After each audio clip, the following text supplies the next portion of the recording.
शुरू करते हैं। लास्ट क्लास में मैंने वेल और एल की और ये हमारा गुड और बैड की बात करी थी, और मैंने कहा था थोड़ा सा मैं कंटिन्यू करूँगा, 1-2 एग्जांपल्स मैं आपको और दूंगा, कुछ काम की चीज़ें। तो चलिएगा शुरू करते हैं, मैं 1-2 एग्जांपल्स और देता हूँ, ठीक है। जैसे मैंने लास्ट एग्जांपल दिया था ना, ये वाला वर्क के साथ यहाँ पे गुड आया, गुड नहीं आया, वेल आया। तो इसमें का मैं 1-2 एग्जांपल और आपको दे सकता हूँ आपकी संतुष्टि के लिए।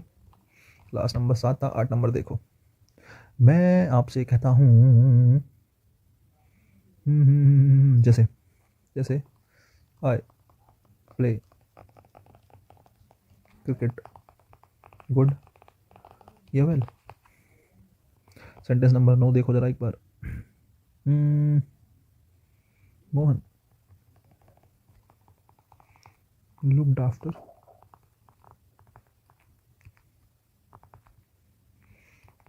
his ill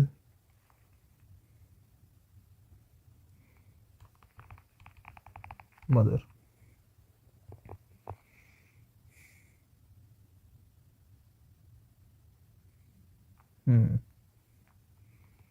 चलो ठीक है।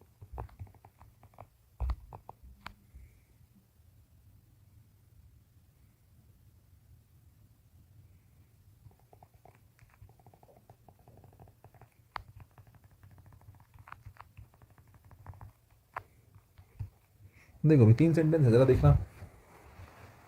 मैंने आपसे कहा आई प्ले क्रिकेट गुड या वेल। देखो मैं क्रिकेट खेलता हूँ, मैंने कहा मैं अच्छा क्रिकेट खेलता हूँ। तो भाई प्ले यहाँ पे वर्ब है, और वर्ब की क्वालिटी एडवर्ब बताता है। वर्ब की क्वालिटी अगर एडवर्ब बताता है तो गुड गलत है, वेल सही है। वेल यहाँ पे एडवर्ब है, और एडवर्ब के रूप में आपने वेल का यूज़ किया। बड़ी कॉमन सी बात है, आपको लग रहा होगा कि यार ठीक तो है। दूसरा देखो, मैंने आपको अभी ऊपर सिखाया है कि भाई वेल या फिर इल, वेल या फिर इल एडजेक्टिव के रूप में भी ठीक होता है अगर वो किसके लिए आया हो, अगर वो हेल्थ के कॉन्टेक्स्ट में आया हो, स्वास्थ्य के लिए आया हो। स्वास्थ्य अच्छा है तो वो वेल है, स्वास्थ्य बुरा है तो वो इल है। लेकिन स्वास्थ्य के लिए आया हो तो एडजेक्टिव के रूप में ठीक होता है। इतनी बात अगर तुम्हें याद है तो सेंटेंस नंबर 9 जरा एक बार देखो। मैंने कहा Mohan looks after. Looked after का मतलब होता है देखभाल करना। हिंदी में लुक्ड आफ्टर क्या होता है हमारा, देखभाल करना, याद रखना। लुक आफ्टर होता है देखभाल करना, एक तो ये बात। दूसरी बात ये है, मैं कह रहा हूँ कि मोहन ने देखभाल करी, हिज मतलब अपनी, इल मदर मतलब बीमार माता की। मदर नाउन है, नाउन से पहले इल आया है। इल जनरली एडजेक्टिव नहीं बनता, लेकिन यहाँ पे एडजेक्टिव बना है। मैं आपको बता चुका हूँ इल जब जब एडजेक्टिव बनता है तो वो बीमारी की बात करता है, और यहाँ पर मीनिंग निकल रहा है साफ साफ किसका, बीमार का। मोहन लुक्ड आफ्टर हिज इल मदर, मोहन ने देखभाल की अपनी बीमार माता जी की। लेकिन फिर भी यहाँ पर इल गलत है, फिर भी यहाँ पर क्या गलत है, इल गलत है। सब कुछ ठीक है, जो तुम पढ़ के आए हो बिल्कुल एग्जैक्ट बैठ रहा है साहब, लेकिन फिर भी इल गलत है। इल की जगह क्या आएगा, इल की जगह सिक आएगा। इल की जगह क्या आएगा, सिक आएगा। ठीक है, एक सेंटेंस और देख लो, या चलो मैं आपसे कहता हूँ कि 9 नंबर ही देखो। लेकिन एक बच्चा ऐसा कह रहा है, हो सकता है एक बच्चा ऐसा कह रहा हो कि सर मुझे तो एल का ही यूज़ करना है। तो एल का यूज़ ठीक हो सकता है, लेकिन केवल एक तरीके से। किस तरीके से, Mohan looked after Mohan looked after his mother who is ill. Sentence बिल्कुल ठीक है। यहाँ पर 9 नंबर में इल गलत था, 10 नंबर में इल सही है, सॉरी 11 नंबर में इल सही है। ऐसा क्या ही फर्क पड़ गया। आ जाओ जरा, सेंटेंस नंबर 10 देखो, I am an afraid man. Sentence गलत है, सेंटेंस गलत है। 10 नंबर कैसे बनेगा जरा देख लो। 10 नंबर का मैंने एक सेंटेंस लिखा 12 नंबर पे, तो आप इसको लिखोगे क्या, I am scared, I am scared man, ये ठीक है। जबकि जबकि एफ्रेड और स्केर्ड दोनों का मतलब क्या होता है, डरा हुआ। दोनों का मतलब किससे होता है, डरा हुआ होने से। ठीक है, जबकि इल और सिक दोनों का मतलब किससे होता है, बीमार होने से होता है। दोनों का मतलब किससे होता है, बीमार होने से। लेकिन फिर भी एक सेंटेंस में सिक सही है, एक सेंटेंस में इल सही है। फिर भी एफ्रेड गलत है, और एफ्रेड की जगह क्या ठीक है, स्केर्ड ठीक है। ठीक है, हालांकि मैं एफ्रेड वाला सेंटेंस भी तुम्हें दे सकता हूँ। देखो 13 नंबर, क्या सेंटेंस को चेंज कर लेते ना, I am man, I am an man. ठीक है, I am a man who is afraid.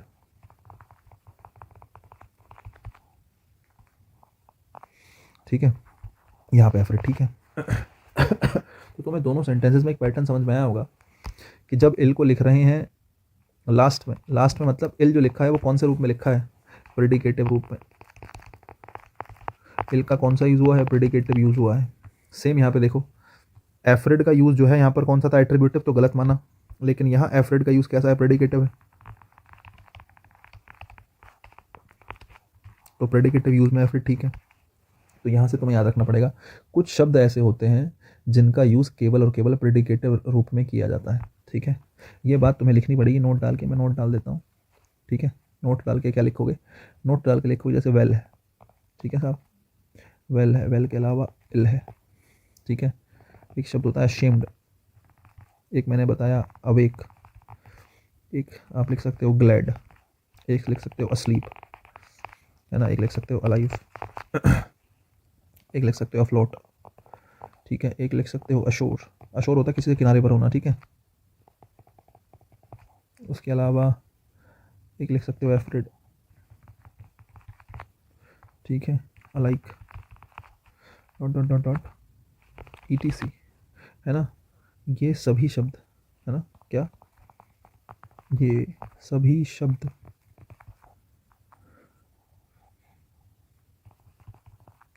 केवल प्रेडिकेटिव केस में ही सही माने जाते हैं, केवल किस केस में सही माना जाता है, प्रेडिकेटिव केस में ही सही माना जाता है, ठीक है। एट्रीब्यूटिव रूप गलत होता है, ध्यान रखना, खास करके इल, और उसका याद रखना, इल और वेल दोनों के दोनों अगर एडजेक्टिव बने हैं, दोनों के दोनों क्या बने हैं, एडजेक्टिव बने हैं, तो एक बात तो हेल्थ की बात करेंगे, ठीक है, लेकिन उससे बड़ी बात है, हेल्थ की बात कर रहे हैं अच्छी बात है, लेकिन इनका यूज़ कैसा होगा, प्रेडिकेटिव यूज़ होगा, हमेशा इनका यूज़ कैसा होगा, प्रेडिकेटिव यूज़ होगा, ठीक है। कौन सा यूज़ होगा, सॉरी हमेशा प्रेडिकेटिव यूज़ होगा। पता है इस बात के पीछे रीज़न क्या है, तुम सोच रहे हो ऐसा क्या हो गया कि प्रेडिकेटिव यूज़ में, प्रेडिकेटिव केस में यूज़ कर रहे हैं। भाई प्रेडिकेटिव केस जो है स्टेट को दिखाता है और एट्रीब्यूटिव एक्शन को दिखाता है। ये जितने भी शब्द तुमने लिखे हैं ना, ये सारे के सारे वो शब्द हैं जो स्टेट को दिखाते हैं, सबके सब किसको दिखाते हैं, स्टेट को दिखाते हैं, समझ रहे हो। ये सारे के सारे शब्द स्टेट को दिखाते हैं, ऐसी अवस्था को दिखाते हैं जिसमें आप ये कहना चाह रहे हो कि एक्शन नहीं हुआ है। जनरली ऐसी सिचुएशन जहाँ दिखाते हो एक्शन, एफ्लोट मतलब तैरता हुआ, कोई चीज़ तैर रही है नदी में, तैरती हुई, एक्शन नहीं हो रहा, नदी में तैर रही है। बीमार होना एक्शन नहीं है ना, स्वास्थ्य का अच्छा होना एक्शन नहीं है, अशेम शर्मिंदा होना एक्शन नहीं करा आपने। अब एक मैं जागा हुआ हूँ तो मैं पढ़ा रहा हूँ, जागा हुआ हूँ एक्शन नहीं है बच्चे, कोई एक्शन किया ही नहीं। आई एम वेरी ग्लैड, मैं बहुत खुश हूँ, है ना, आई एम वेरी ग्लैड, मैं बहुत खुश हूँ, to see, I am very glad to see, मैं तुम्हें देख के बहुत खुश हूँ, मैं कह रहा हूँ कि मैं तुमसे मिलकर बड़ा खुश हूँ, तो एक्शन नहीं है। अस्लीप सोया हुआ, तुम सो रहे हो, तुम कुछ काम नहीं कर रहे हो, तुम सो रहे हो। अस्लीप मतलब किसी व्यक्ति का सोया हुआ होना, अलाइव जिंदा होना, ठीक है। अफ्रेड डरा हुआ होना एक्शन नहीं है। ये जितने भी शब्द हैं ये वो शब्द हैं, अरे सॉरी, ये वो शब्द हैं जो जनरली एक्शन को दिखा ही नहीं रहे हैं, ये जनरली जो एक्शन को दिखाई नहीं रहे हैं, ये एक्शन को नहीं दिखा रहे हैं। ये सारे के सारे शब्द किसको दिखाते हैं, स्टेट को दिखाते हैं, और स्टेट को दिखाने की वजह से ही इन सभी शब्दों का यूज़ किस रूप में करते हैं, प्रेडिकेटिव यूज़ में करते हैं, या प्रेडिकेटिव केस में इनका यूज़ करते हैं। प्रेडिकेटिव केस में ही इनका यूज़ किया जाता है। एट्रीब्यूटिव केस जो होता है वो एक्शन को दिखाता है, इन सभी शब्दों का यूज़ केवल प्रेडिकेटिव होता है। यही कारण है कि एफ्रेड को जब मैंने ऐसे लिखा, देखो मैन के लिए हु आया और हु के लिए क्या आया, एफ्रेड आया। एफ्रेड अकेला लिखा है अलग, बाद में नाउन से पहले लिखा होता तो एट्रीब्यूटिव होता, बाद में लिखा है तो प्रेडिकेटिव है, सेंटेंस ठीक है। लेकिन वहीं नाउन से पहले एफ्रेड लिखा था, यह एट्रीब्यूटिव केस था। एट्रीब्यूटिव केस गलत है साहब, समझ रहे हो, एट्रीब्यूटिव केस क्या है, गलत है। एफ्रेड के साथ एट्रीब्यूटिव केस का यूज़ नहीं करेंगे। मैंने इसलिए आपको चैप्टर की शुरुआत में ही कहा था कि आपको ध्यान रखना पड़ेगा कि एट्रीब्यूटिव केस क्या होता है, प्रेडिकेटिव केस क्या होता है। दोनों केसेस का यूज़ आपको समझ में मतलब समझ में आना चाहिए, तभी आप इनको यूज़ कर पाओगे। जैसे यहाँ पे मैंने आपको बताया, इसलिए मैंने एफ्रेड, जैसे मैंने एफ्रेड को ठीक करके स्कैर्ड लिख दिया, दोनों का मतलब डरा हुआ है, लेकिन स्कैर्ड एक्शन को दिखाता है। स्कैर्ड एक ऐसा शब्द है जो एक्शन को दिखाता है, इसलिए एट्रीब्यूटिव केस में इसको यूज़ कर लिया गया, है ना, और एफ्रेड को प्रेडिकेटिव यूज़ में केस में यूज़ कर लिया गया। ये भी ठीक है, ये भी ठीक है, ठीक है साहब। दूसरी बात, देखो यहाँ पे इल आया है, प्रेडिकेटिव केस में है तो ठीक है, लेकिन वहीं इल नाउन से पहले रख लेते हैं एट्रीब्यूटिव केस में तो गलत था, इसलिए मैंने इल हटा के क्या लिख दिया, सिक लिख दिया। क्या लिख दिया, सिक लिख दिया। सिक के लिए एट्रीब्यूटिव प्रेडिकेटिव वाली कोई सिचुएशन है ही नहीं, ठीक है नहीं, बहुत बढ़िया। यही कारण है कि आप इन सभी शब्दों का प्रयोग केवल और केवल किस केस में करते हैं, प्रेडिकेटिव केस में करते हैं। इंपॉर्टेंट चीज़ थी, ध्यान रखने वाली बात थी। इल और वेल यहाँ पे आपका पूरा होता है। बहुत कुछ हमने मतलब सीखा है, जितनी भी इंपॉर्टेंट चीज़ें हो सकती थी मैंने आपके सामने सारी ही रख दी हैं, समझ रही हो। अब देखो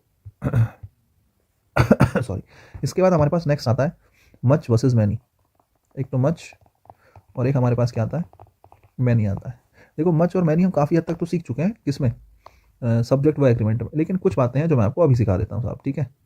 थोड़ा बहुत जो भी मुझे लगता है रिवाइज कराना चाहिए, मैं बता देता हूँ। अनकाउंटेबल नाउन के साथ आता है मच, काउंटेबल नाउन के साथ आता है, काउंटेबल नाउन के साथ आता है मैनी, ठीक है साहब, एक बात। दूसरी बात, अनकाउंटेबल नाउन के साथ आता है तो सीधी सीधी बात है, इसके साथ हमेशा कैसी वर्ब आएगी, सिंगुलर वर्ब आएगी, क्योंकि अनकाउंटेबल तो हमेशा सिंगुलर होते हैं। लेकिन जब मैनी आता है तो काउंटेबल के साथ साथ प्लूरल भी होता है नाउन, समझ रहे हो। काउंटेबल अगर काउंटेबल होगा तो काउंटेबल के साथ साथ कैसा भी होगा, प्लूरल भी होगा, तो प्लूरल काउंटेबल नाउन। अगर नाउन प्लूरल काउंटेबल इसके साथ आएगा, क्योंकि ये दोनों एडजेक्टिव है, तो मैनी के बाद प्लूरल नाउन आएगा, मैनी जैसे मैं कहता हूँ मैनी बॉय, नहीं many boys, plural countable noun आएगा, तो इसके साथ वर्ब भी कैसी आएगी, वर्ब भी कैसी आएगी, वर्ब भी प्लूरल आएगी। कैसी वर्ब आएगी, वर्ब भी प्लूरल आएगी। उसके बाद देखो जरा, अगर मैं मैनी के एक्सेप्शन की बात करूँ, ये तो बेसिक बातें हैं मैनी और मच की जो तुम्हें ध्यान रखनी है। एक इसके लिए आपको एक्सेप्शन ध्यान रखना पड़ेगा खास करके, ठीक है, कि मैनी के साथ प्लूरल नाउन के साथ प्लूरल वर्ब, लेकिन मैनी के साथ कई बार क्या आ जाता है, ए या एन आ जाता है। मैनी के साथ कई बार क्या आ जाता है, ए या एन आ जाता है। अगर मैनी के साथ ए या एन आ गया तो फिर सिंगुलर नाउन आएगा और सिंगुलर वर्ब आएगी। दोनों बातें ध्यान रखनी है, मैनी के साथ ए या एन आ गया तो सिंगुलर नाउन सिंगुलर वर्ब, इन दोनों बातों का ध्यान रखना है खास करके, है ना। लास्ट वाली जरूर, मैनी के साथ ए एन आ जाए तो उसके साथ सिंगुलर नाउन सिंगुलर वर्ब, ठीक है। मैं कुछ एग्जांपल्स देता हूँ, देखो।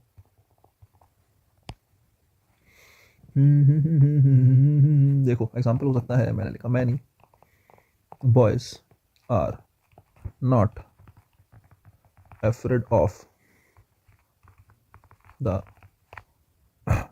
New teacher.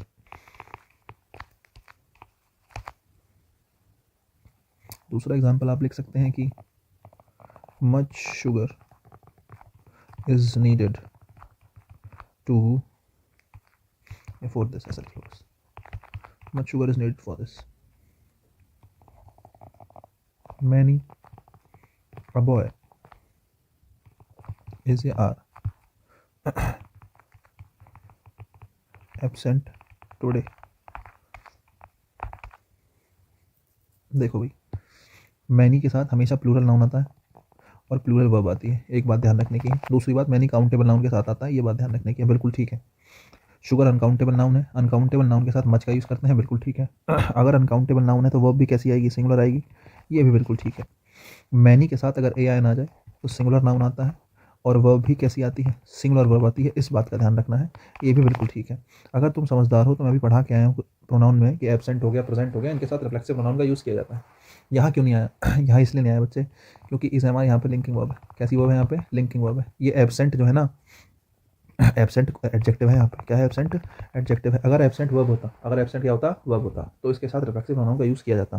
फिलहाल रिफ्लेक्सिव प्रोनाउन की जरूरत नहीं है, यही कारण है कि हमने नहीं लगाया, ठीक है। नेक्स्ट देखो, मैनी के मामले में इतना ही ध्यान रखने की आवश्यकता है, इससे ज़्यादा कुछ याद नहीं रखना है। नेक्स्ट हमारे पास है फ्यू वर्सेस लिटिल। वही जितने इंपॉर्टेंट लगाना चाहूँ इसके ऊपर कम है, बहुत इंपॉर्टेंट है, समझ रहे हो नहीं, क्या है, बहुत इंपॉर्टेंट है। सॉरी, फ्यू और लिटिल, फ्यू और लिटिल। अब देखो ध्यान से, अगर मैं आपसे कहूँ कि फ्यू जो है किसके साथ, काउंटेबल नाउन के साथ यूज़ होता है केवल, ठीक है, और लिटिल किसके साथ यूज़ होता है, अनकाउंटेबल नाउन के साथ। एक बात तो ये हुई, ठीक है। हिंदी में फ्यू का मतलब कुछ होता है, लिटिल का मतलब थोड़े से निकाल सकते हो, बात एक ही है, हालांकि मीनिंग दोनों का कुछ से निकलता है ना। मुझे कुछ चीनी चाहिए या थोड़ी चीनी चाहिए, एक ही बात है, कुछ कह लो थोड़ी कह लो, है ना। लेकिन बस ये है कि कॉन्टेक्स्ट जो है दोनों में इतना ध्यान रखना है, काउंटेबल का और अनकाउंटेबल का, ठीक है। मैं फिलहाल इसकी फैमिली की बात करता हूँ। फ्यू की फैमिली में 3 मेंबर होते हैं, देखो, एक तो फ्यू होता है, ब्लू से लिखते हैं, एक तो फ्यू होता है, एक आ फ्यू होता है, एक दा फ्यू होता है, ध्यान रखना, फ्यू आ फ्यू दा फ्यू। लिटिल की फैमिली में भी 3 लोग हैं, लिटिल,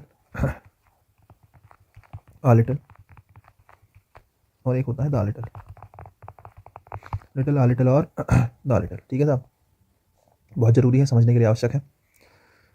देखो फ्यू का अर्थ होता है न के बराबर, जगह ही कम पड़ गई है। फ्यू का अर्थ होता है न के बराबर, न के बराबर, लिटिल का अर्थ भी होता है न के बराबर, दोनों का मीनिंग सेम निकलता है। जो वो चीज़ जिसकी क्वांटिटी बिल्कुल जीरो है, बिल्कुल ना के बराबर है, उसको फ्यू बोलते हैं या लिटिल बोलते हैं। फ्यू काउंटेबल नाउन के साथ आता है, लिटिल अनकाउंटेबल नाउन के साथ आता है। ध्यान रखना, कहीं भी आपने फ्यू लिखा देखा है तो वो फ्यू अपने आप में एक नेगेटिव शब्द है। फ्यू अपने आप में कैसा वर्ड है? नेगेटिव शब्द है। फ्यू शब्द के साथ नॉट का यूज़ नहीं होता। समझ रहे हो? मैं इस बात को मार्क कर देता हूँ।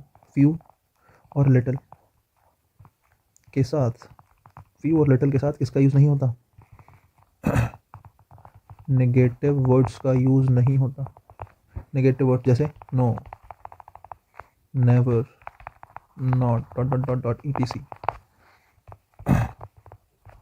का यूज़ गलत माना जाता है। ध्यान रखना, ठीक है। फ्यू और लिटिल के साथ नेगेटिव वर्ड्स जैसे नॉट हो गया, नो हो गया, नेवर हो गया, इन शब्दों का यूज़ गलत मानते हैं भाई। क्यों? क्योंकि फ्यू और लिटिल ऑलरेडी नेगेटिव होते हैं। फ्यू का मतलब होता है न के बराबर, तो देखो मीनिंग में ही पता चल रहा है न आया है, नहीं आया है। और कोई चीज़ नहीं के बराबर है या बिल्कुल शून्य है तो वो ऑलरेडी नेगेटिव है, उसके साथ किसी नॉट या नो का यूज़ करने की ज़रूरत नहीं है। एक बात। जो आफ्यू होता है, आफ्यू का मतलब होता है कुछ, ठीक है। और आ लिटिल का मतलब होता है थोड़ा, ठीक है, कुछ या थोड़ा। ये होता है दाफ्यू होता है जो कुछ, और दा लिटिल होता है जो थोड़ा। ये तो हो गया हिंदी मीनिंग। लेकिन मैं आपको बता रहा हूँ हिंदी से काम तो आएगा नहीं, काम नहीं चलता हिंदी मीनिंग से। आपको ये पता होना चाहिए कि आर्टिकल दो टाइप के होते हैं, ठीक है। बोले बोले सर तीन होते हैं, अरे नहीं, दो होते हैं। आर्टिकल तीन होते हैं लेकिन टाइप दो ही होते हैं, एक तो डेफिनेट और एक इनडेफिनेट। जो डेफिनेट टाइप के आर्टिकल होते हैं उसको ए या एन सॉरी, जो डेफिनेट टाइप के आर्टिकल होते हैं उसको दा कहते हैं, और जो इंडेफिनेट टाइप के आर्टिकल होते हैं उसको ए या एन कहते हैं। कहने का मतलब है ए या एन कहीं आर्टिकल के रूप में आया है तो वो किस रूप में आया होगा? इनडेफिनेट के रूप में। इनडेफिनेट की हिंदी की बात करूँ तो हिंदी होती है अनिश्चित, और डेफिनेट की हिंदी की बात करूँ तो डेफिनेट की हिंदी होती है निश्चित।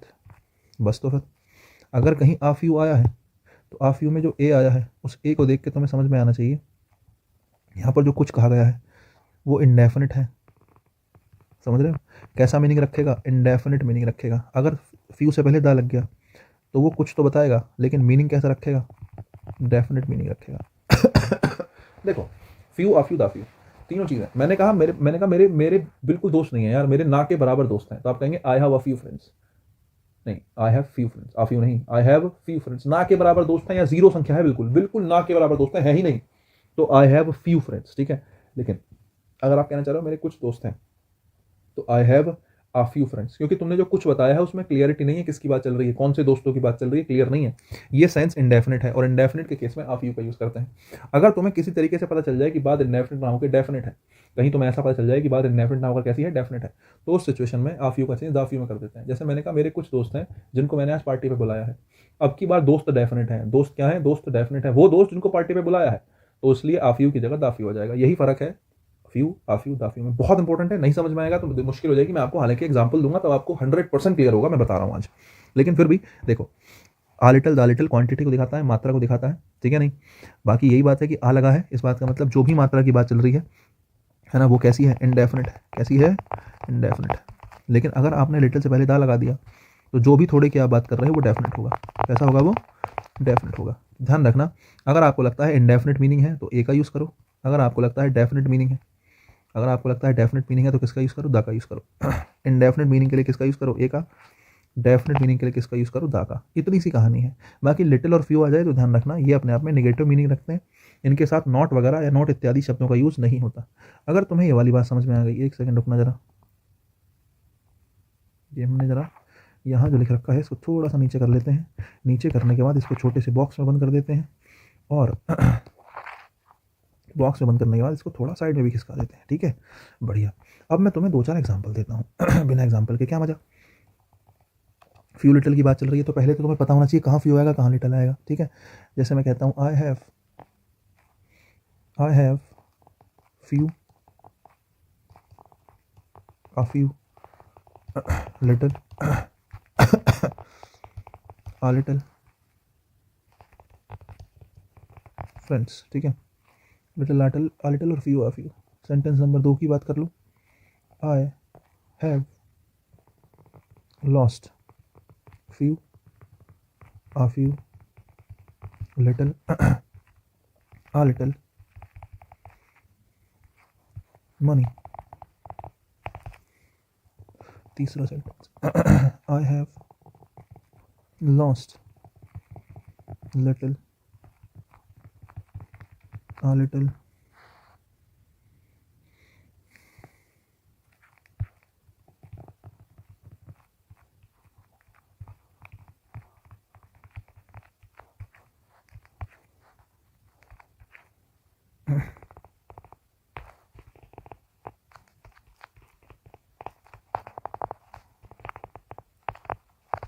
मैंने कहा I have lost a little या the little money that you gave me. Sentence number 4, I have invited a few या फिर the few friends. I have invited a few the few friends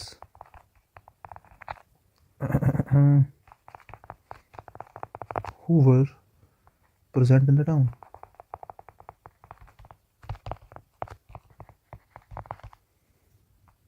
बहुत है, 5 सेंटेंस बहुत है। Few a few little a little को समझने के लिए साहब ज़रा देखिएगा ध्यान से। मैंने कहा I have few a few little a little friends. अब ज़रा इसको देखना, फ्रेंड्स है, फ्रेंड्स काउंटेबल नाउन है, plural countable noun. A little नहीं आ सकता, लिटिल नहीं आ सकता। इस बात को तो सोच ही दो, छोड़ ही दो सोचना। आई have few a few friends. अब देखो फ्यू ठीक है, अ फ्यू ठीक है, ये सोचना पड़ेगा। ये जो फ्यू है ये ऐसे सेंटेंस में आता है जो नेगेटिव ना हो, क्योंकि फ्यू खुद से नेगेटिव वर्ड होता है और इसका मीनिंग होता है न के या ना के बराबर, ना के बराबर या न के बराबर। आई हैव फ्यू फ्रेंड्स, क्या ये कहना ठीक है कि मेरे ना के बराबर दोस्त हैं? यार हो सकता है तुम्हारे किसी व्यक्ति के दोस्त ना हो, ठीक बात है, लेकिन I have a few friends कि मेरे कुछ दोस्त हैं, है ना, मेरे कुछ दोस्त हैं, ये भी ठीक है। लेकिन अगर मैं कहूँ दोनों में से, दोनों ऑप्शन में आ जाए तो किसको चुनोगे? तब आप फ्यू को चुनोगे। आई हैव फ्यू फ्रेंड्स कोई कॉन्टेक्स्ट बनता नहीं है, ना के बराबर दोस्त हैं। अगर तुम 1 2 3 4 कहना चाह रहे हो, अगर तुम 1 2 3 4 कहना चाह रहे हो, इस बात का कॉन्टेक्स्ट तो यही निकल रहा है कि कुछ तो है ही, तो बेहतर है कि आप फ्यू लिखो। आप कहोगे I have a few friends कि मेरे कुछ दोस्त हैं। आई हैव फ्यू फ्रेंड्स मतलब मेरे ना के बराबर दोस्त हैं, कि या मेरे दोस्त हैं ही नहीं, मुझे लगता है कि मेरा कोई दोस्त नहीं है। लेकिन मैंने द फ्यू ऑप्शन में नहीं दिया बच्चे, द फ्यू ऑप्शन में इसलिए नहीं दिया क्योंकि फ्रेंड्स के बारे में कोई जानकारी नहीं है। फ्रेंड्स अभी डेफिनेट नहीं है, फ्रेंड्स इंडेफिनिट है। जो दोस्त हैं, आपने कहा मेरे कुछ दोस्त हैं, लेकिन क्या दोस्तों के बारे में कोई जानकारी है? नाउन के बारे में इन्फॉर्मेशन अगर दे देगा तो वो नाउन इंडेफिनिट से डेफिनेट बन जाएगा। इंडेफिनिट से कैसा बन जाएगा? डेफिनेट बन जाएगा। जैसे पहले इतना सेंटेंस देखो। मैंने कहा I have invited a few या द फ्यू फ्रेंड्स, मैंने कुछ दोस्तों को इनवाइट किया है। फ्रेंड्स की बात चल रही है, काउंटेबल नाउन है तो या तो फ्यू आएगा, मतलब फ्यू की फैमिली से ही आएगा। आई हैव इनवाइटेड मैंने कुछ दोस्तों को बुलाया है। अब आ फ्यू या द फ्यू, अगर सेंटेंस इतना ही होता आई have invited friends, I have invited friends, तो अगर सेंटेंस इतना ही होता तो आंसर होता आ few. I have invited a few friends कि मैंने कुछ दोस्तों को बुलाया है।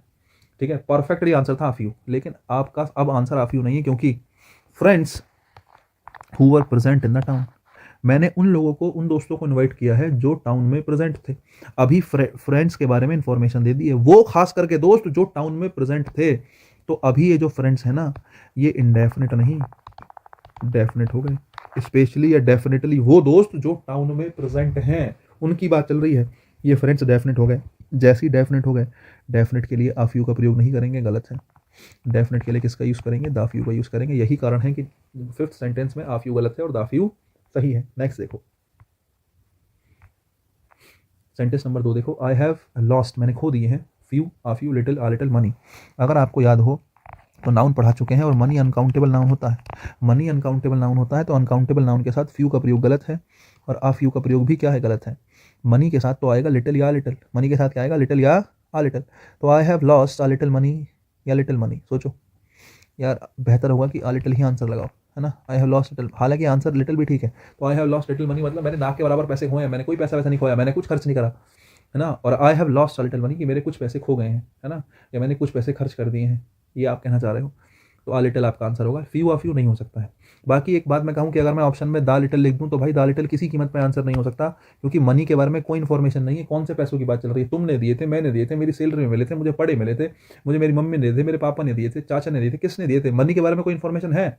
कुछ नहीं है। पैसा आया कहाँ से? नहीं पता, और नहीं पता इसी वजह से मनी इंडेफिनिट है। और अगर इंडेफिनिट है तो इंडेफिनिट के साथ आर्टिकल किसका यूज़ करते हैं? ए का। बिल्कुल ठीक है, दा का तो यूज़ हो ही नहीं सकता, इसलिए मैंने ऑप्शन में भी नहीं डाला।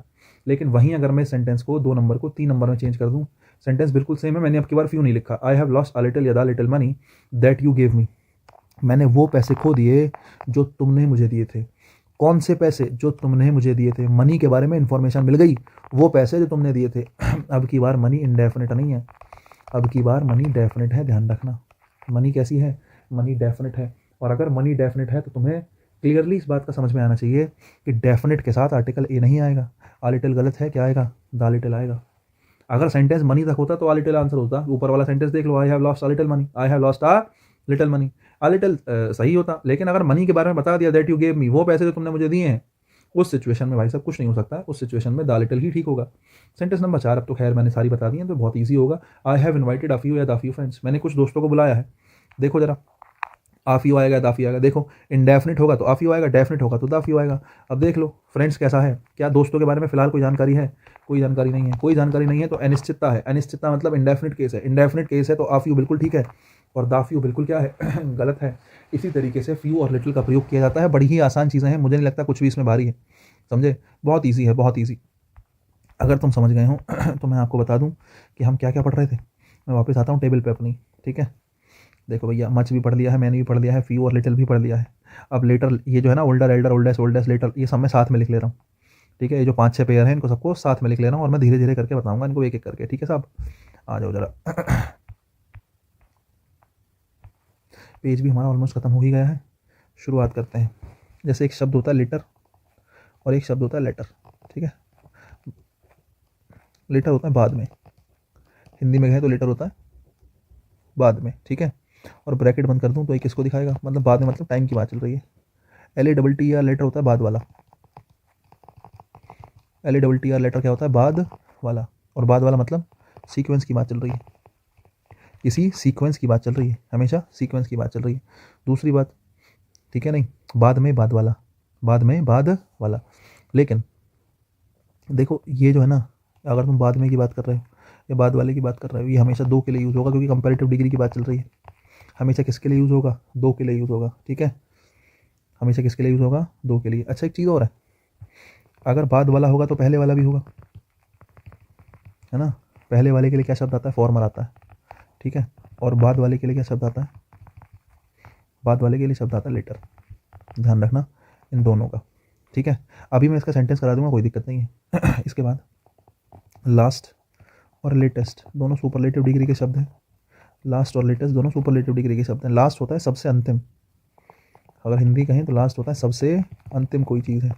और सबसे अंतिम मतलब सीक्वेंस की बात कर रहे हो, किसकी बात कर रहे हो, सीक्वेंस की बात कर रहे हो, समझ लो किसी चीज़ का सीक्वेंस, ठीक है। लेटेस्ट क्या होता है, लेटेस्ट होता है सबसे नया, लेटेस्ट होता है सबसे नया, मतलब टाइम के मामले में कह रहे हो आप, ठीक है। नहीं, कोई चीज़ टाइम से रिलेटेड सबसे नहीं है, लेटेस्ट अपडेटेड है तो वो लेटेस्ट है, ठीक है। ध्यान रखना इन दोनों का। एक होता है फार्दर, दोनों कंपैरेटिव डिग्री के शब्द है, ध्यान रखना। और एक होता है फर्दर, ये दोनों सुपरलेटिव डिग्री के थे, लास्ट और latest. Farther, further comparative degree के हैं, ध्यान रखना। फार्दर में FAR फार आया है, फार मतलब दूर होता है, फार से ही बने हैं, है ना।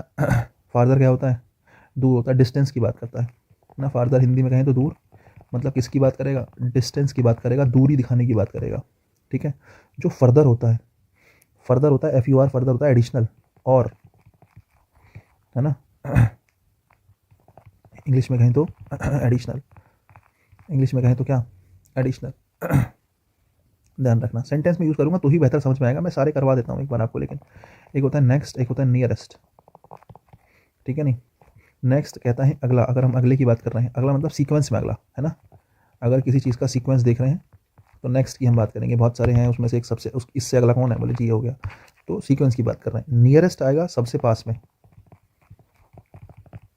नियरेस्ट आएगा सबसे सबसे पास में।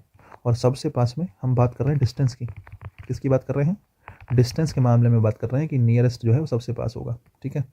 एक होता है ओल्डर और एक होता है एल्डर, ठीक है। देखो जनरल कंपैरिजन, ठीक है। अगर आप जनरल कंपेयर कर रहे हो तो ओल्डर का यूज़ करते हैं कि ये मेरे से बड़ा है या ये मैं इससे बड़ा हूँ, ऐसा कुछ भी आप किसी से कंपैरिजन जनरली कर रहे हैं तो ओल्डर का यूज़ करेंगे। लेकिन ब्लड रिलेशन में कंपेयर हो रहा है, ब्लड रिलेशन से कंपैरिजन चल रहा है,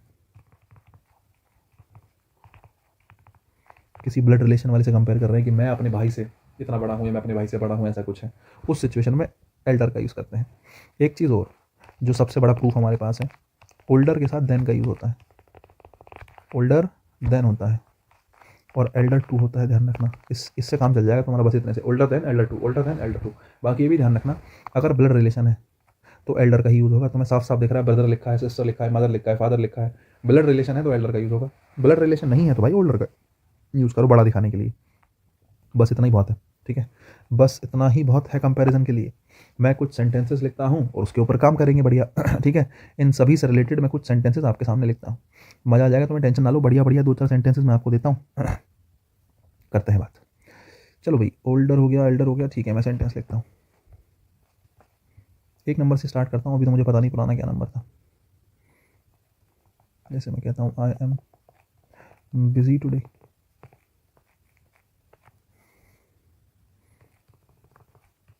call me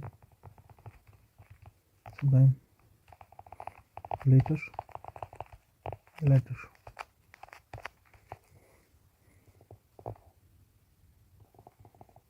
What is the last या फिर latest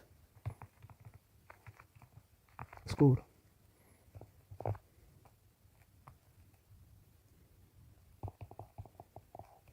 Ram and Shyam are my best friends. The later or later.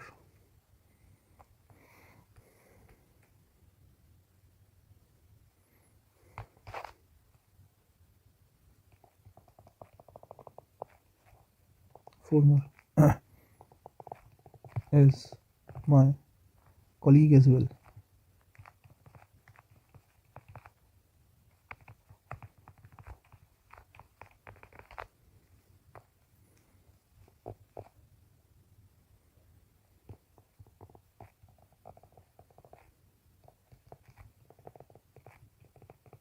Ram couldn't answer. Later, later or last. Question.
देखो भाई फिलहाल 10 सेंटेंस मैंने आपके सामने लिख के, बस ये बचा है, सबके ऊपर लिखनी है वैसे तो मैंने, नेक्स्ट बचा है बस, नियरेस्ट और नेक्स्ट बचा है, बाकी मैंने सबके ऊपर सेंटेंस लिखनी है। ये सारा मैंने कर दिया, ध्यान से देखो बड़े काम की चीज़ें हैं यार, मज़ा आ जाएगा आप लोगों को। मैंने कहा I am busy, call me sometime later या लेटर। देखो दो चीज़ें होती हैं, मैं आपको बता चुका हूँ, चाहो तो एक बार देख लो। LATER लेटर होता है बाद में, कॉल मी लेटर बाद में कॉल करो, जो टाइम को दिखाता है, किसको दिखाता है, टाइम को। एक होता है LATTER लेटर, लेटर मतलब बाद में, बाद वाला सीक्वेंस दिखा रहा है वो। एक होता है पहले वाला, एक होता है बाद वाला। जैसे ए और बी है, ए पहले वाला, बी बाद वाला। पहले वाला मतलब फॉर्मर, बाद वाला मतलब लेटर। जैसे मैं दो शब्द लिखे ए और बी, पहले वाला कौन है, बोले जी फॉर्मर ए, बाद वाला कौन है, बोले जी बी, लेटर। ठीक है, LATTER। सिंगल टी और डबल टी का फर्क है, ध्यान रखना। सिंगल टी वाला टाइम के लिए यूज़ होता है, डबल टी वाला सीक्वेंस दिखाने के लिए यूज़ होता है। पहला ही सेंटेंस मैंने लिखा आई am busy today, call me sometimes letter. अब तुम कह रहे हो मुझे कॉल करना है ना, कभी और कॉल करना, आज मैं बिजी हूँ, तो इसका मतलब तुम सीक्वेंस की बात कर रहे हो, टाइम की। तुम यहाँ पर बच्चे टाइम की बात कर रहे हो, और टाइम की बात कर रहे हो तो लेटर का यूज़ करो, ना कि LATTER लेटर का। ठीक है, एक बात। दूसरा, मैंने आपसे पूछा कि व्हाट इज़ द लास्ट या लेटेस्ट स्कोर। लास्ट होता है, देखो जब तुम स्कोर, लास्ट होता है सबसे अंतिम, सबसे अंतिम। लेटेस्ट होता है सबसे नया, है ना। और जब भी हम स्कोर पता करते हैं तो यार अंतिम स्कोर थोड़ी पता करेंगे कि सबसे लास्ट स्कोर बता दो। सबसे लास्ट सबसे पुराना हो गया, लास्ट हो गया सबसे लास्ट, लास्ट मतलब सबसे अंतिम, सबसे पुराना। और लेटेस्ट होता है सबसे नया। जब भी तुम स्कोर पूछोगे तो पुराना क्यों पूछोगे, सबसे नया पूछोगे, तो लास्ट नहीं क्या आएगा, लेटेस्ट आएगा। ध्यान रखना, दोनों में फ़र्क है, हालांकि है दोनों सुपरलेटिव डिग्री के ही शब्द। Ram and Shyam are my best friends, Ram और श्याम मेरे बेस्ट फ्रेंड्स हैं। लेटर या लेटर, या फिर former one is my colleague as well. देखो अगर तुम बात कर रहे हो लेटर, लेटर और फॉर्मर वन की, तो राम और श्याम, तो यहाँ पर तुमने टाइम की बात नहीं करी है, यहाँ पर तुमने सीक्वेंस की बात करी है। और LATER लेटर जो होता है ये टाइम के लिए आता है। अगर ये टाइम के लिए आता है तो यहाँ इसकी कोई ज़रूरत नहीं है, क्योंकि तुम सीक्वेंस की बात कर रहे हो। अगर तुम कहना चाह रहे हो पहले वाला राम के लिए, तो आंसर फॉर्मर है ना। अगर तुम कहना चाह रहे हो शाम के लिए, तो आंसर लेटर है। ठीक है, नहीं अगर तुम शाम के लिए कहना चाह रहे हो, तुम्हें लगता है कि तुम्हें शाम के लिए फ़िलहाल कहना है कि जो श्याम है वो क्या है, तुम्हें ये कहना है कि श्याम जो है वो मेरा कलीग है, तो श्याम के लिए लेटर लगा लो बाद वाला, क्योंकि श्याम, राम पहले वाला है, श्याम बाद वाला है। अगर तुम्हें लगता है कि तुम्हें राम के लिए कहना है, कि तुम राम के लिए कह रहे हो फॉर्मर वन, जो राम है वो मेरा कलीग है, तो राम के लिए फॉर्मर लगा लो। हालांकि लेटर और फॉर्मल इसलिए आया है क्योंकि दो ही लोग हैं, क्योंकि कितने ही लोग हैं, दो ही लोग हैं। और ध्यान रखना, लेटर हो और फॉर्मर हो, ये दोनों के दोनों हमेशा दो लोगों के लिए यूज़ होते हैं, क्योंकि ये कंपैरेटिव डिग्री के शब्द हैं। और मैं आपको शुरुआत में बता चुका हूँ, कंपैरेटिव डिग्री हमेशा दो लोगों के लिए ही यूज़ होती है, दो चीज़ों के लिए ही यूज़ होती है। चौथा सेंटेंस देखो, Ram could not answer, Ram answer नहीं कर सका लेटर, लेटर या लास्ट क्वेश्चन, है ना। देखो अगर राम आंसर नहीं कर सका, जब तुम राम से क्वेश्चन पूछ रहे हो, राम आंसर नहीं कर सका, तो लेटर मतलब बाद वाला, बाद में, या फिर क्वेश्चन। देखो एक चीज़ यह है कि लेटर तो आएगा नहीं, क्योंकि ये तो टाइम को दिखाता है। किसको दिखाता है, टाइम को। अगर तुम कह रहे हो राम क्वेश्चन नहीं कर सका, मतलब तुमने राम से बहुत सारे क्वेश्चन पूछे होंगे और वो क्वेश्चन का आंसर नहीं दे सका। अब एक चीज़ है, देखो तुम उससे क्वेश्चन पूछ रहे हो, लेटर आता है दो के लिए, लेटर किसके लिए आता है, दो के लिए। लास्ट आता है दो से ज़्यादा के लिए, लास्ट आता है दो से ज़्यादा के लिए। तो अब तुम खुद बताओ, तुम्हारे पास सबूत है ये मानने के लिए कि क्वेश्चन दो ही पूछे गए, कि राम दूसरे वाले क्वेश्चन का जवाब नहीं दे पाया। सोच के देखो, Ram could not answer latter question या लास्ट क्वेश्चन। दा लगा लो यार, दा के बिना काम नहीं चलेगा। मैंने तुमसे पूछा कि राम आंसर नहीं दे सका, देखो पहली बात तो दा लग गया, तो दा सुपरलेटिव डिग्री के साथ आता है, तो आंसर लास्ट आएगा। दूसरी बात, तुम्हारे पास कोई सबूत नहीं कि क्वेश्चन दो ही थे। अगर मेंशन कर दिया कि उसने दो में से दूसरे वाले का आंसर नहीं दे पाया, तब आंसर लेटर बनेगा, LATTER वाला। लेकिन अगर मेंशन नहीं किया है तो फिर दा लगाए, दा के बिहाफ पे लास्ट का आंसर लगा लो, दा लगाए तो दा के आधार पे लगा लो last question. Ram could not answer the last question, की जो अंतिम क्वेश्चन उससे पूछा गया वो उसका जवाब नहीं दे पाया, इतनी सी बात है। पांचवा नंबर देखो, of Hindi, English and Sanskrit the latter, last या फिर former one is the oldest language. Hindi, English और संस्कृत, तीन लैंग्वेजेस की आप बात कर रहे हैं, हिंदी, इंग्लिश और संस्कृत। ठीक है, तीन लैंग्वेज, पहली वाली, दूसरी वाली इंग्लिश, तीसरी वाली Sanskrit. Latter, last, former one is the oldest language. देखो एक, अगर तुम समझदार हो, LATTER लेटर हमेशा दो के लिए आता है, फॉर्मर भी हमेशा कितनों के लिए आता है, दो के लिए आता है। अब की बार बात हो रही है तीन की, पहला हिंदी, दूसरा इंग्लिश तीसरा संस्कृत। तीन की बात हो रही है तो दोनों गलत हो गए, आंसर क्या ही बचा, लास्ट ही बचा, Hindi, English and Sanskrit. The last one is the oldest language, जो सबसे अंतिम वाली है, सबसे अंतिम वाली कौन है, संस्कृत है। तो यहाँ पर आपने लास्ट वन किसके लिए लगाया, संस्कृत के लिए लगाया। किसके लिए लगाया, संस्कृत के लिए। बस ध्यान रखना, संस्कृत के लिए लास्ट आया कि संस्कृत जो है सबसे पुरानी भाषा है, द ओल्डेस्ट लैंग्वेज है। ओल्डेस्ट में सुपरलेटिव डिग्री लगाने के लिए EST लगाया है, और इससे पहले आर्टिकल दा का प्रयोग किया गया है, क्योंकि सुपरलेटिव डिग्री से पहले हमेशा आर्टिकल दा आता है। ठीक है, नेक्स्ट बात देख लो भाई, फार्दर और फर्दर, फार्दर और फर्दर। एक चीज़ तुम्हें पता होनी चाहिए, फार्दर फर्दर कंपैरेटिव डिग्री के शब्द हैं। फार्दर जो है वो डिस्टेंस को दिखाता है, FAR, फार, फार मतलब दूर। फार्दर किसको दिखाता है, डिस्टेंस को दिखाता है। और फर्दर दिखाता है एडिशनल को, फर्दर दिखाता है एडिशनल, कोई चीज़ एक्स्ट्रा जोड़ी गई है तो उसको एडिशनल कहते हैं, फर्दर कहते हैं। दूसरी बात, सेंटेंस में देख लो, मैंने कहा द सन इज फार्दर या further than the moon from the earth. जो सन है वो क्या है, वो दूर है मून से, अर्थ के कंपैरिजन में। अब तुम सन की, मून की, अर्थ की बात कर रहे हो तो सीधी सीधी बात है एडिशनल की तो बात नहीं कर रहे होंगे, डिस्टेंस की ही बात कर रहे होंगे। इसलिए किसका यूज़ करोगे? The sun is farther, the sun is farther than the moon from the earth. Next देखो sentence number 7, he said nothing farther या further and went away quietly, कि उसने और कुछ नहीं कहा और वो चुपचाप चला गया। जब कोई व्यक्ति चला गया तो वेंट अवे तो चला गया तो ये आ गया। आप कह रहे हो ही सेड नथिंग, उसने कुछ नहीं कहा, यहाँ पर डिस्टेंस की बात चल रही है या एडिशनल की बात चल रही है कि उसने और कुछ नहीं कहा वो चला गया? इसका मतलब यहाँ पर डिस्टेंस की नहीं एडिशनल की बात चल रही है। फर्दर नहीं आएगा, डिस्टेंस की नहीं, आप कहना चाह रहे होंगे एडिशनल, उसने और कुछ नहीं कहा तो आप कहेंगे ही said nothing further and went away quietly. ठीक है। सेंटेंस नंबर 8 देखो, द बस मूव्ड फार्दर या फिर फर्दर अवे फ्रॉम हिम, जो बस है वो मूव कर गई फार्दर या फर्दर अवे फ्रॉम हिम। अब देख लो, अगर बस मूव कर रही है तो बस का मूव करना एडिशनल से नहीं हो सकता है, बस और मूव कर गई नहीं, बस का जब वो बस मूव करेगी मतलब उसके पास से चली गई बस, मतलब बस जो है वो डिस्टेंस की बात कर रही है, बस चलेगी तो डिस्टेंस ही तय करेगी ना, तो सीधी सीधी बात है डिस्टेंस की बात करेगी तो फार्दर लगाओ। तो बस move farther away from him, कि उससे दूर चली गई, बस जो है उससे दूर चली गई, वहाँ से चली गई जहाँ वो खड़ा था, फार्दर का यूज़ करेंगे। यही डिफरेंस है फार्दर और फर्दर में। आई थिंक आप पकड़ गए होंगे, मुझे लगता है मैं क्या कहना चाह रहा हूँ। सेंटेंस नंबर 9 और 10 की बात करो। देखो पहले तो 10 नंबर देख लो, 10 नंबर आसान है। हिज ओल्डेस्ट या eldest daughter is a teacher. देखो एक चीज़ है, आपने कहा ओल्डेस्ट और एल्डेस्ट सुपरलेटिव डिग्री के शब्द हैं। मैंने हालांकि अलग से ओल्डेस्ट एल्डेस्ट नहीं लिखा था, मैंने ओल्डर लिखा था और एल्डर लिखा था। तो बस इसी चीज़ का ध्यान रख लो, जैसे ओल्डर काम करता है वैसे ही ओल्डेस्ट काम करता है, जैसे एल्डर काम करता है वैसे ही एल्डेस्ट काम करता है। और मैं आपको बता चुका हूँ, जो एल्डेस्ट होता है वो ब्लड रिलेशन के लिए आता है, या एल्डर या एल्डेस्ट होता है ना। देखो मैं अलग से भी लिख देता हूँ, एल्डर या एल्डेस्ट किसके लिए आता है? ब्लड रिलेशन के लिए आता है, ठीक है नहीं। और ओल्डर या फिर ओल्डेस्ट, अगर कहीं ओल्डर या फिर क्या दे रखा है, ओल्डेस्ट दे रखा है, तो ये ब्लड रिलेशन के लिए नहीं आता, ये जनरल रिलेशन के लिए आता है, ठीक है नहीं। अगर तुम्हारा किसी से बहुत ऐसा कोई घनिष्ठ संबंध नहीं है, नॉर्मल रिलेशन है, घनिष्ठ इन द सेंस, घनिष्ठ तो भाई दोस्तों वोस्तों से भी होता है, लेकिन दोस्त का ब्लड रिलेशन नहीं होगा, भाईचारा है, बड़ी अच्छी बात है, ब्रदरहुड है, लेकिन बात यह है कि आप चाहकर भी दोस्त को एल्डर या एल्डेस्ट में रख सकते, ओल्डर या ओल्डेस्ट में ही रखोगे, बिल्कुल अपना बिल्कुल खून का संबंध, बिल्कुल बायोलॉजी के हिसाब से चलोगे तब, है ना। वैसे तो भाई ये भी मेरा भाई है, वो भी मेरा भाई है, वो सिचुएशन नहीं।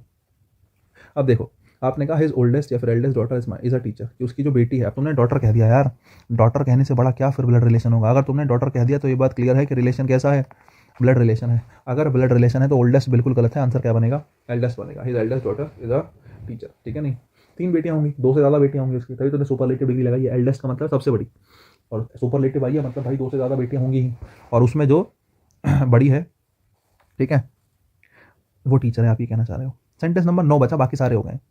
माई सन इज ओल्डर या फिर एल्डर देन या फिर टू योर, अच्छा दोनों में मैंने दे दिया है, बढ़िया करा मैंने, ओल्डर या फिर एल्डर देन या फिर टू या फिर योर्स। योर्स का मतलब क्या होता है पहले मुझे ये बताओ। यहाँ पर योर्स का मतलब है योर सन, योर्स का मतलब है योर प्लस नाउन, पढ़ा है ना प्रोनाउन, प्रोनाउन में कि कभी भी पजेसिव प्रोनाउन रखा होता है, योर का योर्स होता है पजेसिव प्रोनाउन, यू का पजेसिव प्रोनाउन योर्स होता है, पजेसिव प्रोनाउन होता है एडजेक्टिव प्लस नाउन, योर्स होता है योर प्लस नाउन, और योर प्लस नाउन में यहाँ पर नाउन कौन सा है? ये रहा नाउन, योर सन। यहाँ पर योर्स का मतलब है योर सन।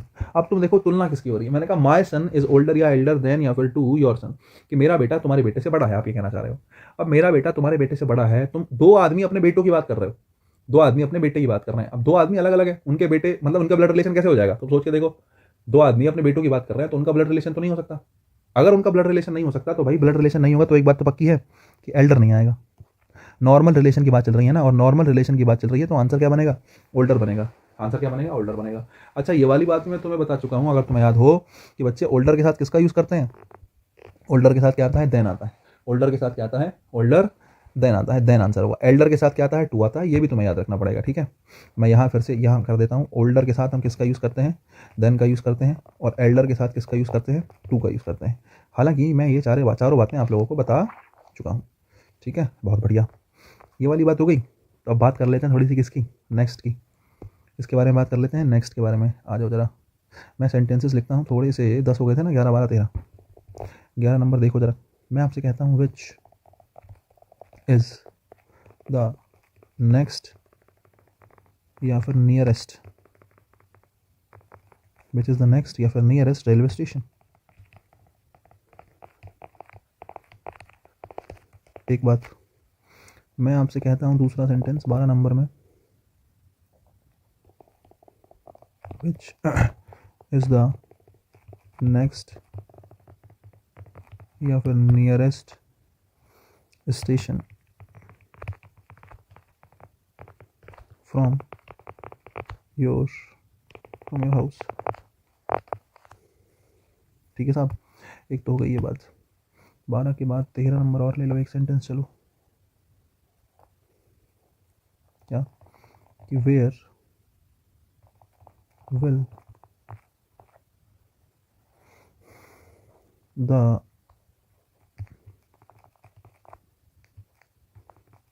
नेक्स्ट या नियरेस्ट मैच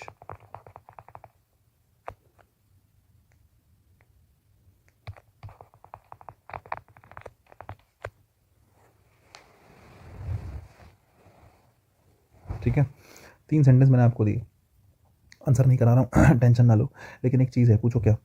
आपको अटेम्प्ट करने के लिए दिए हैं, बहुत मजा आएगा इनको समझने में। तुम्हें लग रहा होगा कि तुम आंसर निकाल लोगे, लेकिन जनरली तुम्हारा मेरा आंसर अलग आएगा, इस बात के लिए मैं श्योर हूँ। और अगर माना अलग आया भी नहीं, तुक्का बैठ भी गया तुम्हारा, ठीक, तो मैं तुम्हें बहुत कुछ सिखा सकता हूँ 3 सेंटेंसेस में, क्योंकि मुझे पहला सेंटेंस समझाने में हालांकि टाइम लगेगा, इसलिए मैं फिलहाल क्लास को रोक दे रहा हूँ। नियरेस्ट और नेक्स्ट कल पढ़ेंगे, बाकी हमने सब कुछ पढ़ ही लिया है। इसके बाद हम फिर से अब कुछ मिसलेनियस चीज़ें स्टार्ट करेंगे नियरेस्ट और नेक्स्ट को पढ़ने के बाद, ठीक है। और